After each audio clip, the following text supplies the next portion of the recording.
शासन से हम 15 सालों से त्रस्त हैं। उसका जो निवास है वो भी ज्यादा दूर नहीं है।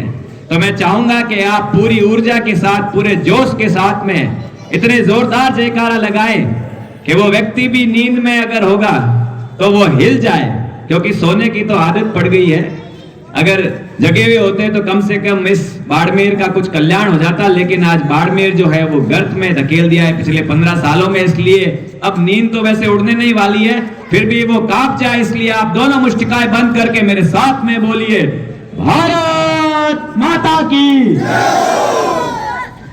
भारत माता की, वंदे वंदे, जिंदाबाद बीजेपी, जिंदाबाद नरेंद्र मोदी, जिंदाबाद जनता जनार्दन, जिंदाबाद। धन्यवाद। राम राम साहब, राधे राधे। यह जो अभिवादन है, यह अभिवादन मुझ पर एक जिम्मेदारी है। मुझे विश्व के सबसे लोकप्रिय नेता और देश के यशस्वी प्रधानमंत्री जब वो हमारे यहाँ पधारे थे तो उन्होंने कहा था कि आप सभी, मेरा जो ये राम राम है, मेरा ये अभिवादन है, यह बाड़मेर क्षेत्र के कोने कोने में, घर घर में जाना और जो भी मिले उनको मेरा ये राम राम, मेरा ये अभिवादन देना।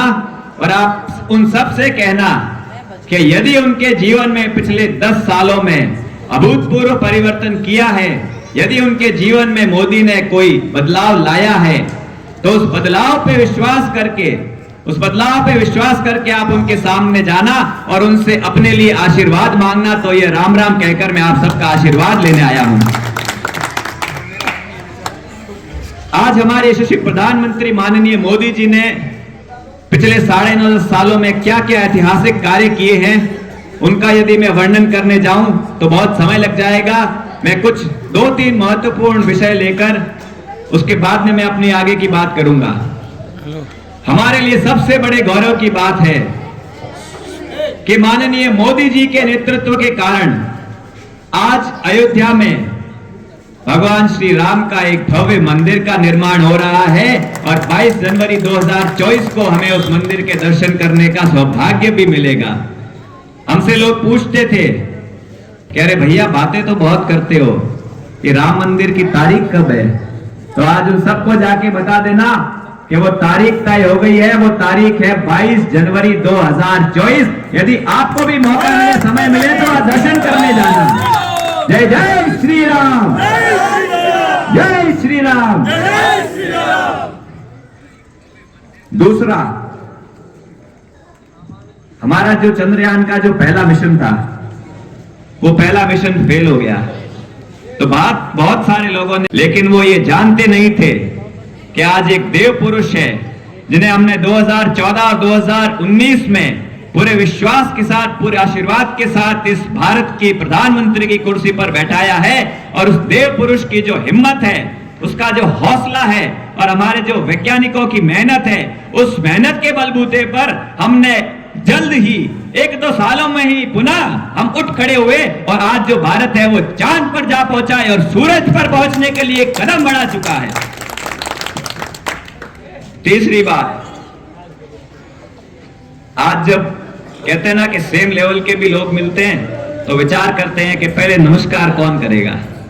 आपस में यूं आता है कि पहले वो नमस्कार कर दे तो ठीक रहेगा। तो आप सोचिए कि जब माननीय मोदी जी दूसरे देशों में जाते हैं तो वहां के जो राष्ट्राध्यक्ष जब स्वागत करने आते हैं तो उनके वो चरण स्पर्श करके कहते हैं कि माननीय मोदी जी, आप हमारे पे कृपा बनाए रखना, आप हमारे ऊपर आशीर्वाद बनाए रखना, तो हमारा कल्याण हो जाएगा, हमारे देश का कल्याण हो जाएगा। ऐसा गौरव आज भारत में बढ़ा है तो माननीय मोदी जी के नेतृत्व के कारण बढ़ा है। गरीब कल्याण के लिए, अंत्योदय के लिए भारतीय जनता पार्टी की एकात्म मानववाद की विचारधारा में विश्वास रखते हुए मोदी जी ने घर घर मूलभूत सुविधाएं पहुंचाई है, जन कल्याणकारी कार्य किए हैं, जिसके बारे में हम सब भली भांति जानते हैं। उसमें और अधिक वर्णन की आवश्यकता नहीं है। जहां एक और माननीय मोदी जी हमारे देश का नेतृत्व कर रहे हैं, तो वहीं दूसरी ओर राजस्थान में आज क्या हालत हो गई है। यहाँ के लोगों ने तो जादूगर में विश्वास नहीं किया होगा, क्योंकि हम सब कमल का फूल हमारे हृदय में धारण करके चलते हैं। लेकिन कुछ लोग उस धोखे में आ गए।